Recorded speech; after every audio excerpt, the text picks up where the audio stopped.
The towering remains of a mountainside structure built to withstand a colossal force. What is it? What happened to it? What caused it to explode? A sprawling cityscape that's been deserted and left to the elements. It's like a giant been brought to its knees. But by what? Strange military platforms that harbor secrets of an underwater war. Suddenly, 200 meters from us, we were really like, oh, what is this?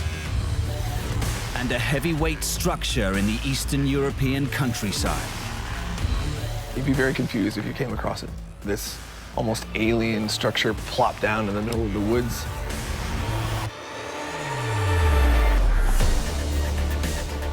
Once, they were some of the most advanced structures and facilities on the planet, at the cutting edge of design and construction. Today, they stand abandoned, contaminated, and sometimes deadly. But who built them, and how, and why were they abandoned?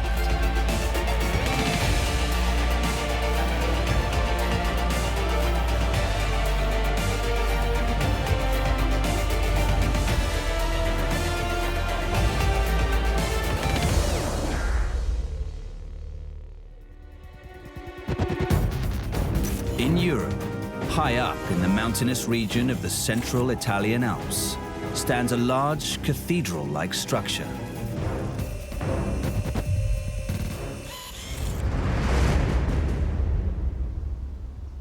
Towering 140 feet above the valley floor, this structure looks almost alien in the landscape.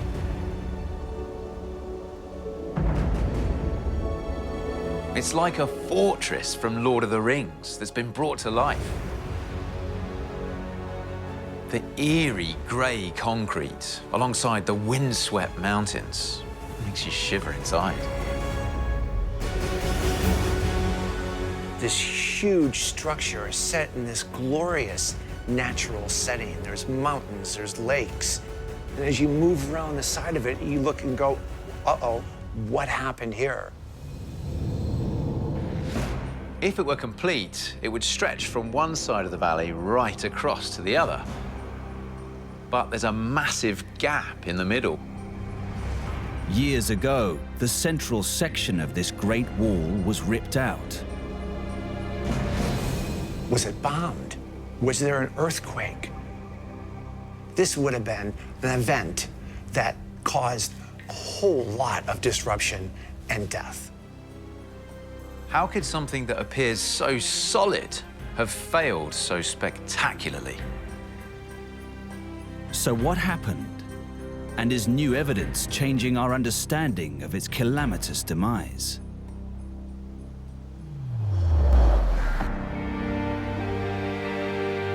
The story began in the unstable years before the First World War, when Italy was struggling to catch up with Europe's major industrial powers.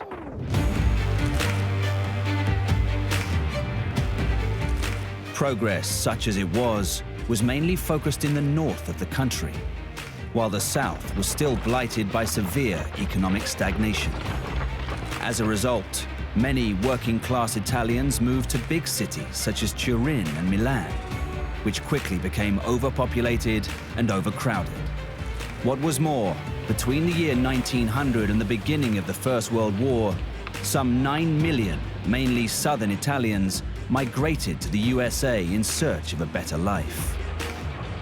Meanwhile, to speed the growth of new factories, wealthy capitalists invested in hydroelectric power stations in the mountainous region of the Alps. These are the remains of one of those projects, the Gleno Dam. But it was built in troubled times, when anarchists were occupying factories and some were even planting bombs at targeted sites. Italy, in the north, was a place of great political unrest. You had the capitalists who were effectively under siege from a communist movement that had a whole different direction in mind. turmoil and violence, those were a day-to-day occurrence. The man who financed the project was from the Vigano family, a family of wealthy industrialists from Milan. Vigano constantly criticized the local workers that he did employ. His preference was to use Milanese workers instead of local workers, which caused a lot of bad feeling. So if the people that are trying to put this structure together are not working together in unison, then you are going to get a problem in the actual end product. Building began in 1917, when the First World War was in full flow. But a few years into construction, soaring costs saw drastic design changes. And the Vigano family decided to cut corners by using cheaper, lower-grade materials. Construction of the dam used poor quality concrete, reinforced with First World War anti-grenade netting, neither of which were appropriate for this kind of structure. Whenever any of those workers complained about those materials, they were immediately fired. Foundations are critical to all structures. If you start to put in scrap metals, you don't really know what the composition of those metals are. They may have rusted, and so then when you're pouring concrete around that, you might not get a very good bind between the metal and the concrete. And that is really, really important to maintain the strength of the structure. So, was it a disaster waiting to happen? In October 1923, with the dam finally built, the reservoir was filled to capacity for the first time. But problems had already begun to arise. In the autumn of the year, there was an extremely heavy rainfall, and this caused some minor leaks in the dam that should have served as a warning, but in fact, they were regarded as, that's not a problem. As the downpours continued, the water level soon crept above the maximum permitted depth, testing the dam's structural capacity to the very limit. By the 1st of December, it seemed to have reached breaking point. It was just another day when the caretaker was carrying out his routine checks on the dam, and then he felt a tremor. 45 minutes later, the whole dam burst. According to news reports at the time, there was a violent blast of air.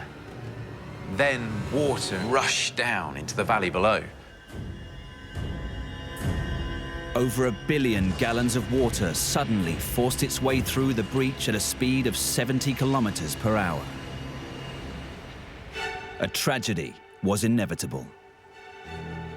The water would have been like a giant tidal wave, a tsunami with debris just rushing through the valley below, causing devastation wherever it went. The flood wave took about 45 minutes to crash its way along down the valley. The flood destroyed 3 villages, 5 power stations, and countless numbers of isolated buildings and factories along the valley. By the time the waters settled, over 350 people had been killed. The Vigano family and the dam's engineers were blamed, but they protested their innocence. There followed a court case, highly influenced by politics, at which conflicting and inconclusive evidence about the cause of the disaster was heard. Eventually, on appeal, the defendants were acquitted. For almost a century, this was how the story was put to rest. That was until Benedetto Bonomo, the current mayor of one of the destroyed towns, uncovered startling new evidence. Just after the collapse of the dam, in the prison at Cremona, an inmate made a very important claim, saying that he was the head of a group of subversives who were putting bombs everywhere in what was the rising business community. A recently discovered court document from the trial suggests that the breach in the dam was actually caused by a targeted attack. I quickly found the document that says that the judge had actually asked the most renowned experts in the world to do a survey, which showed that a bomb had exploded there. The survey proved that water pressure alone could never have caused the collapse. It was then revealed that 75 kilograms of dynamite had also recently been stolen from the construction site. It seemed that sabotage was the only realistic explanation. Because of this lack of integrity between the materials and the foundations, it's possible that these explosives actually caused a much bigger event than, the saboteurs actually intended. It could have been a disgruntled worker who wanted revenge for the Gleno family. Or it could have been an anarchist, because they were blowing up sort of power stations and power plants all around the north of Italy at that time. But a final theory suggests that completely destroying the dam might not have been the intention at all. The plan could have been to create a small leak, which would force the dam to be decommissioned. So no one knows for sure, but all we do know is an explosion of that kind should not have had the devastating effect that it did. The cover-up certainly spared the government a great deal of embarrassment and criticism. A spate of bombings in the area meant they should have provided a guard at the dam. Telling the truth 95 years later is something that hurts. People looked death in the eyes. A whole district was completely swept away. Whole families were erased. And the full story of a small village was buried forever.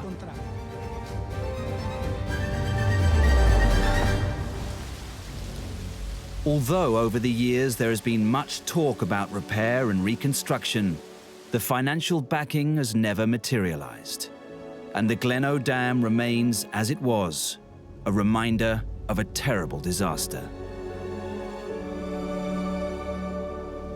When you look at the dam today, you're reminded that it serves as a huge memorial, a memorial for ambition, but more than anything, a memorial for the hundreds of people who died when it burst.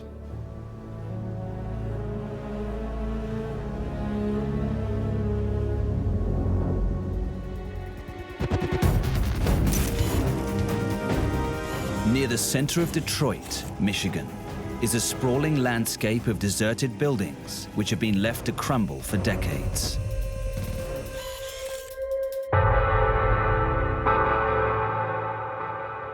Towering above abandoned streets, this line of structures stretches for more than a kilometer. What's most striking about this structure is its size. It seems to go on forever. It looks like some kind of industrial metropolis.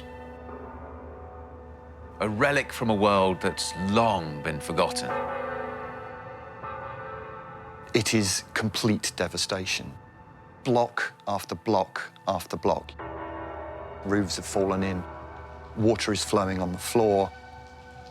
There is no glass in any of the windows. Nature has taken its course. Something big happened here, almost out of a horror movie.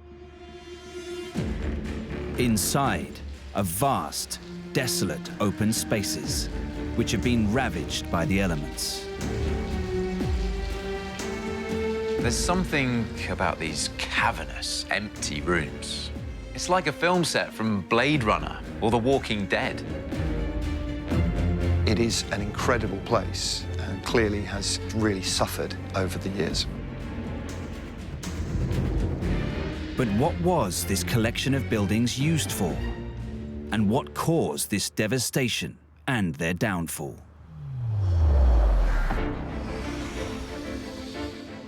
The answer lies in the history of a product that changed the face of the United States forever: the motor car. Until the early 1900s, Most travel between cities was done by railroad, by carriage, or by steamboat. But American entrepreneurs identified a huge new mass market for an affordable, alternative means of travel. At first, development was confined to small, local areas. But it soon became apparent that mass production was needed to fully realize the potential of the exciting new invention. In the early 20th century, the American automotive industry was very much in its infancy. Only 1 in every 10,000 Americans owned a car, and most of those were powered by steam. With its vast land area and scattered, isolated settlements, the US needed cars more than anyone. The problem, though, was how to manufacture enough cars. Previously, factories were cramped, dingy, and dirty places. It's hard to believe now, but this facility was the start of something new. This design completely revolutionized the space in which you could actually manufacture the cars. The workers had better conditions, and actually it improved, their morale and also their productivity. The U.S. led the way in production in terms of number and volumes of automobiles, largely because of the factory improvements and the ability to crank out lots of cars in a short amount of time. The pioneering company leading the charge was Packard. Look to Packard for the easiest handling car ever built. This brilliant new Packard all but drives itself, thanks to Packard Power Steering, Ultramatic Drive, and Packard Power Brakes. America's new choice in the fine car field. This was Packard's automotive plant. Construction began in 1903, and it soon grew beyond all expectations. The Packard car plant was the most advanced auto factory in the world. It was built over 35 acres of land and had over 3.5 million square feet of space. It became the gold standard for car factory design throughout the US, and production rates skyrocketed. And the secret of its success was the use of reinforced concrete. It was a material that transformed how a factory could be laid out, as local tour guide Jacob Jones explains. We are on the ground where the Packard assembly line would have been. Moved through this entire space here at its peak, going up to the floor above us, as well as the 2 floors below. The blend of the steel and the concrete added that extra supportive strength. Is nearly unbreakable. This is where some of the finest luxury cars in modern history were built. The ones that Al Capone and Franklin Roosevelt drove. They came off of this stretch of concrete and steel right here. But there was a problem: the price. A Packard car could cost over $3,000 when a Ford vehicle came in at just $850. So how would Packard compete? Once again, it was down to the design of the plant. With the focus on high quality to justify high prices, practically every part of every Packard was built somewhere on this site. The 80 skilled trade departments, an absolutely massive number. Everything was so compact here at Packard that it was really easy to move parts, people, and cars really from place to place. At its peak, the complex employed up to 40,000 workers. The company became known as producing some of the highest quality luxury vehicles in the US. Created what was called the Gray Wolf, the first race car that was commercially available in the United States, and ultimately became a symbol of Packard's success. During its early years, Packard went from strength to strength. But the market changed in 1929, when the Wall Street crash shattered the economy. Suddenly, the money was drying up.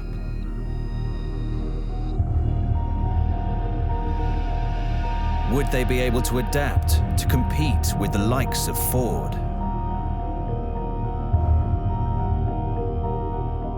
So in the 1930s, Packard began to try its hand at the production of cheaper cars. Then, suddenly, the outbreak of the Second World War put the whole industry on hold. In 1942, like other car factories, it stopped producing cars and instead focused on manufacturing Rolls-Royce aircraft and naval engines for the US and its allies. These automotive factories shut down car production for a few years, building just over 100 cars during World War II throughout the entire country. In many ways, the Packard car plant and other factories like it were very, very key and integral into the winning that conflict for the Allies. The post-war years were highly competitive. The big three, Ford, General Motors, and Chrysler, still dominated the mass market. But the designs of luxury cars were rapidly changing, and Packard found itself left behind. Popularity of Packard cars slowly declined due to its ability to not compete with other luxury car manufacturers. They started to get a bit of a reputation for their cars not being as attractive as perhaps they could be. Some were called pregnant elephants, some were described as bathtubs. The cars were not popular with the public now. With falling sales and its reputation taking a beating, a desperate bid for survival in the mid-1950s saw Packard move off this site for good. This great facility, which had enabled it to thrive, was left abandoned, and the company soon folded.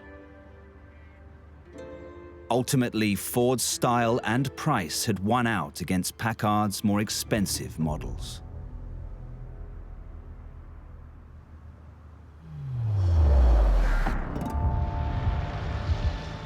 From what remains today, it's hard to imagine that this facility forever changed the way cars were built. After Packard's closure, another company occupied part of the building for a time. But without a solid ownership group overseeing the entire site, much of it soon fell into disrepair. You look at what it's become now, and it really is a shadow of the world it once knew. It's a good example of how the mighty can easily fall.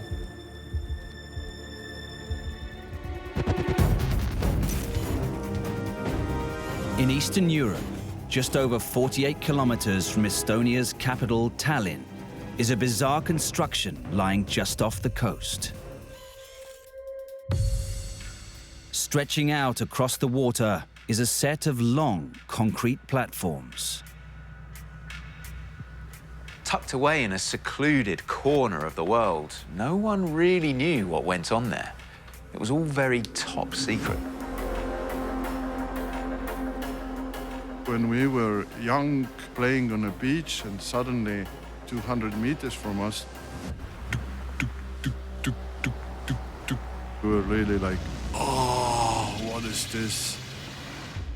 Almost no clues remain to indicate what this strange structure on the edge of the sea once was.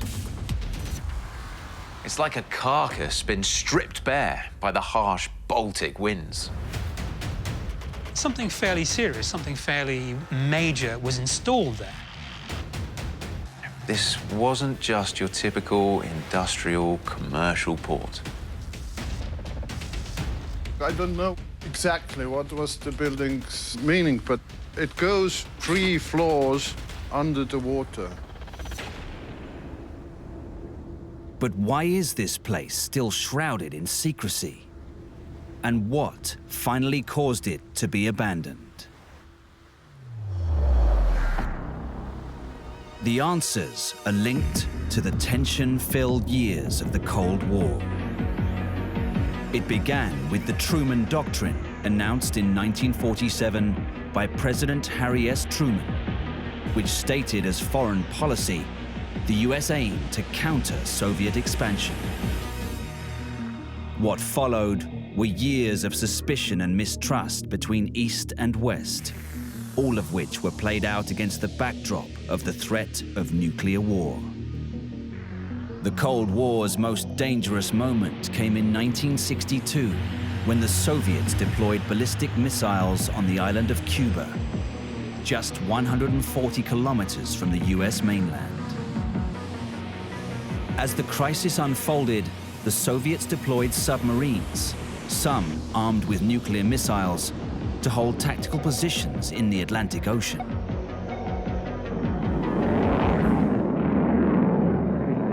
One of the hottest parts of the whole Cold War was the undersea war, the submarine war.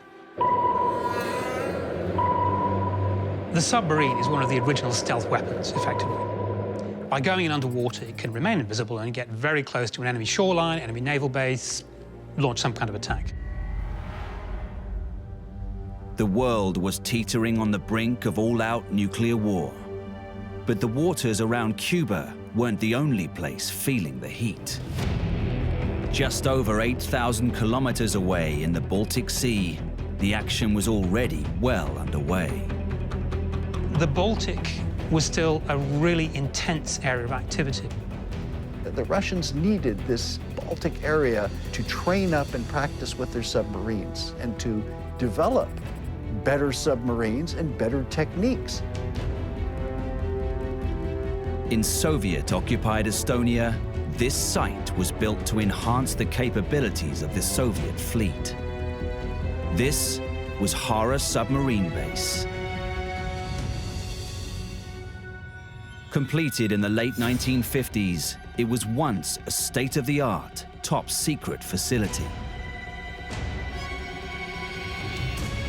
But the battle in the Baltic was not all focused on firepower. It was also about secrecy and strategy.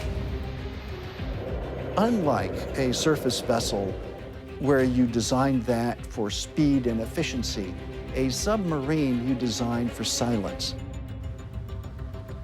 The Baltic was the forefront of intelligence gathering. Submarines were creeping along the coast, morning, noon, and night, to spy on their military capabilities, to tap into communications. Were both equipped with missiles that could be used to target land sites, plus they had torpedoes for attacking warships. But I think their spying role was probably critical. Today, the site is a shadow of its former self. But local politician Artur Talvik can still picture what it used to look like. Everything here was full of cables. Those two quays were united by bridges with special cranes moved here back and forth, covered the ships with cables. Hanging huge quantities of cables across the submarines is an unusual practice. This is not part of standard repair and maintenance work. So what was going on here? And how did the base help with spying in the Baltic? The whole thing about a submarine is making it difficult to find. The problem is it's made of steel, and any steel object moving through the water is going to generate a magnetic signature, and that can be detected. Hara was built to solve this problem. It's essentially a base that demagnetizes, that reduces the magnetic signature of Soviet submarines so that they can sneak up quite close to NATO naval bases and still remain effectively invisible. The actual demagnetizing is actually a pretty quick and efficient process. Getting the submarine into the lock and lifted up, that takes all the effort. So the submarines came in here, and then they were checked. What is the magnetic field situation? You establish your cable system around it, you run the current through that, and that will lower the magnetic signature of the submarine, which can then go on its merry way. With this process completed, the submarine would now be much harder to track. But this wasn't only to help it avoid detection by the enemy. These waters also contained other deadly threats. The first need for the base like this was because of the magnetic mines. Not far away from here, 1941 was one of the biggest sea battles in all history, called Gleno Mine Battle. It's estimated that during the Second World War, almost 70,000 mines and other explosive obstacles were laid in the nearby area of the Baltic Sea. And it's likely that a number of the magnetic versions were still there. A magnetic mine can sit there dormant, not being affected by anything until a ship comes. Its trigger mechanism is set to respond to the magnetic signature of a vessel coming within range, and this detonates. But demagnetization only lasted for so long before the signature built up again, and the process had to be repeated. So could this one base really cope with the Soviets' needs? Or is there more to the site than first meets the eye? The demagnetization doesn't happen only here in the quay, but also in the Bay Area. There were 18 kilometers of cables here. They spent maybe a week or even more just moving back and forth. And then they came into the harbor and measured, is the ship enough demagnetized or not? As the Cold War progressed, Hara played a key role in the secret battle for position and information that took place beneath the waters of the Baltic. But today, with the collapse of the Soviet Union more than 25 years in the past, why is there still an air of mystery surrounding the site?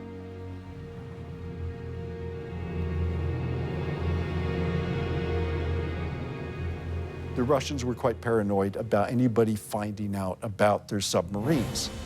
No foreigners were allowed within any distance of this. No one was supposed to see what's going on. The fact that it was doing this crucial role in trying to reduce the magnetic signature, make submarines hard to detect, meant that it really had to be a very top-secret installation. But these concerns didn't end with the Cold War. As the Russians withdrew and the occupation of Estonia ended, bases like this were stripped of their assets to prevent the leak of military secrets.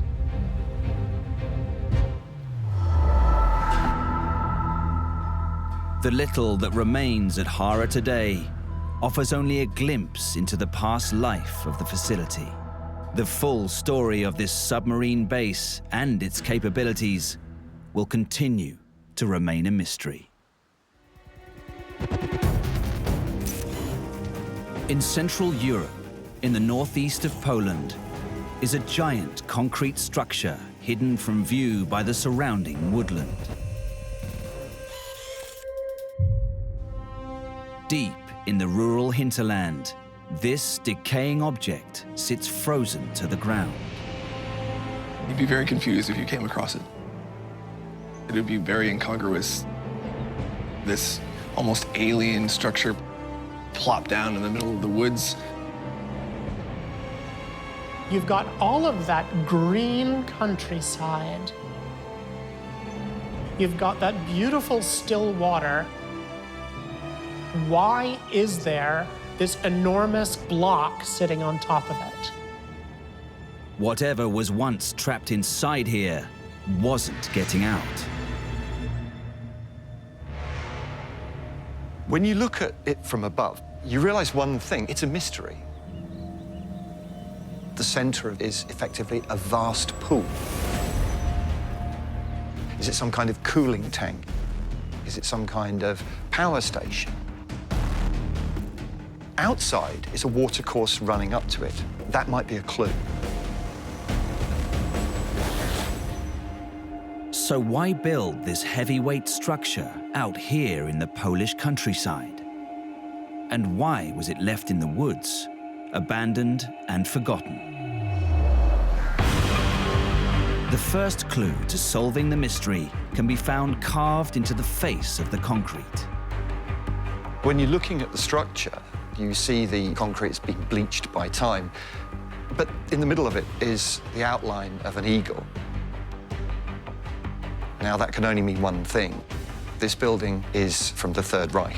It's a Nazi eagle. In 1934, the Nazis began to seize control of Germany as Hitler dreamed of his new empire. In late June and early July that year came the bloody Nazi purge of the SA, its own paramilitary wing, in a series of executions which became known to history as the Night of the Long Knives. No mercy was shown as Hitler consolidated his power. Even Ernst Röhm, a long-standing friend, supporter, and ally of Hitler, was ruthlessly murdered. In August, President Hindenburg died. Hitler took on the combined roles of Chancellor and President and assumed the title of Führer. The new empire was about to become a reality. It began with the agricultural region of East Prussia, which was marooned on its own and which the Nazis recognized was highly vulnerable as tensions across the continent began to rise. When Hitler decides that he wants his new empire to be self-sufficient, suddenly it becomes really important to grow a lot of grain in East Prussia. But East Prussia is the part of Germany that's closest to Russia. This land was the place where the opposing sides had gone head-to-head only 2 decades earlier. It was a very intense area of conflict and a very fought-after and sought-after region. If Germany is going to control its own food supply in time of war, it has to be able to defend this territory.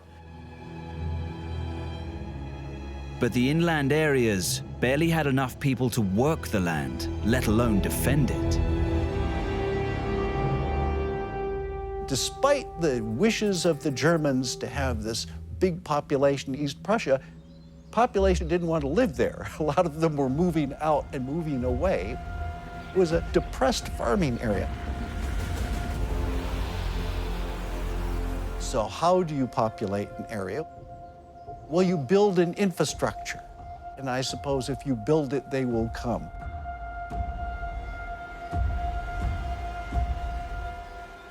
The idea was to build the canal which connect Masurian lakes with the Baltic Sea. It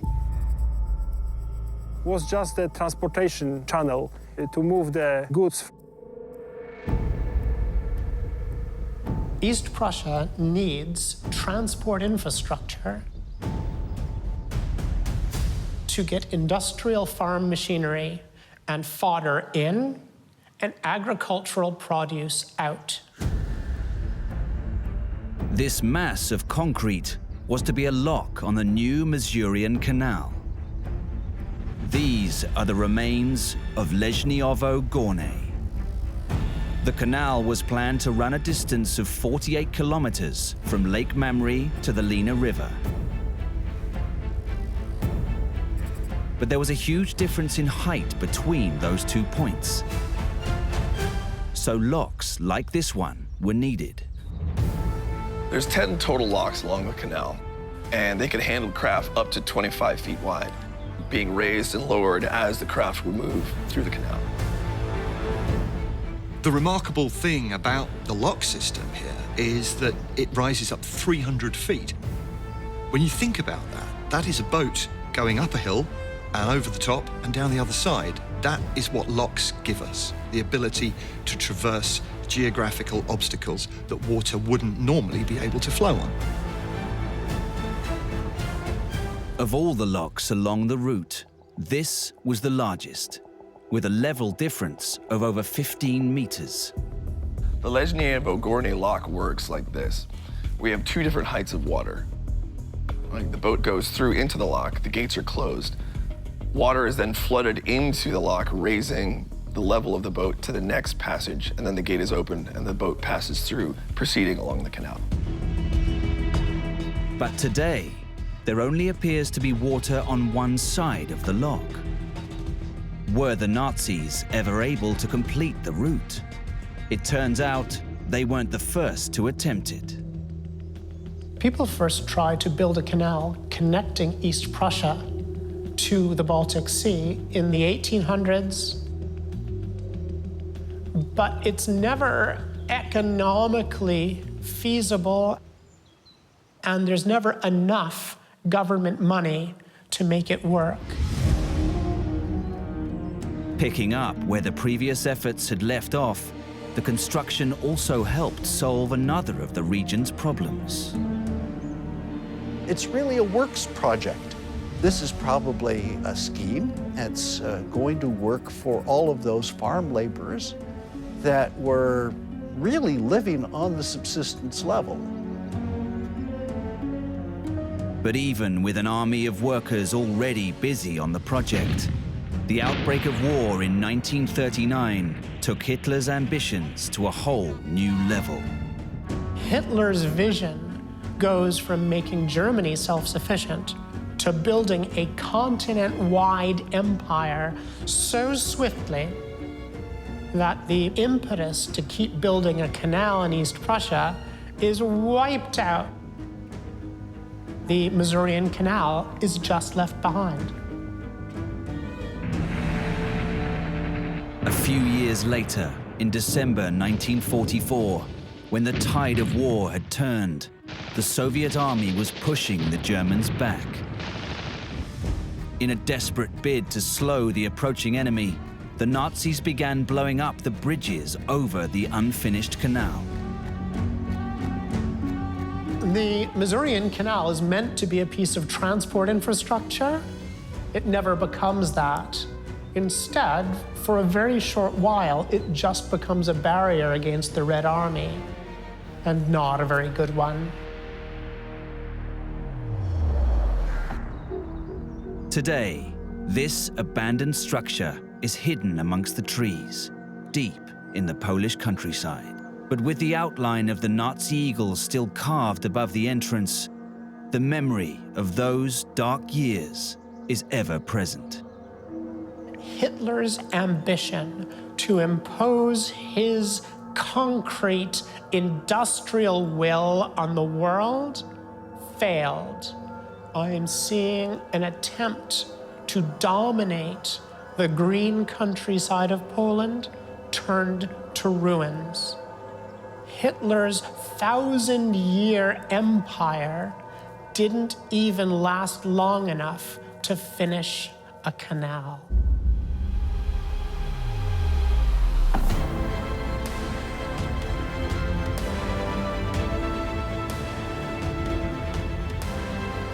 Now they lie abandoned, but once they were at the cutting edge of engineering.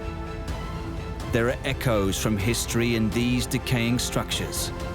They remind us of terror and war, but also of great innovation and human endeavor.